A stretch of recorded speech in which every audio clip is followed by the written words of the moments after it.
News to get to here at 5. Springfield is now one of the few cities in the country where a driver is required to yield to pedestrians waiting near a crosswalk. Yeah, the city council passed this new 3-foot rule earlier this month. Our Bailey Stroll is here at 5 to explain what's changing for us all out there. Bailey? Thanks, David and Heather. City code up until now did not require drivers to yield to cyclists or pedestrians unless they were already in the roadway. The city says it's a needed change, especially for when children and elderly are trying to cross the street.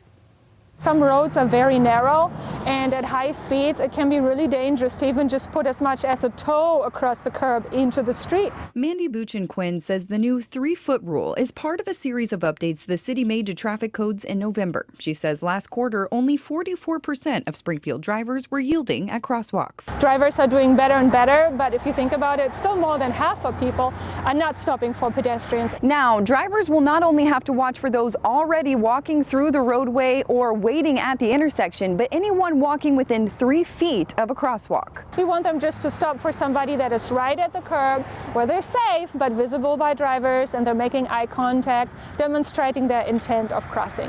And so 3 feet is wide enough to accommodate a wheelchair safely, but it's narrow enough where drivers are not confused about what the pedestrian is trying to do. But this change only applies to crosswalks and four-way stops, not intersections that already have traffic lights and signals. And the same goes for bicyclists. If a bicyclist wants to use a crosswalk and get a yield, they would have to dismount their bikes.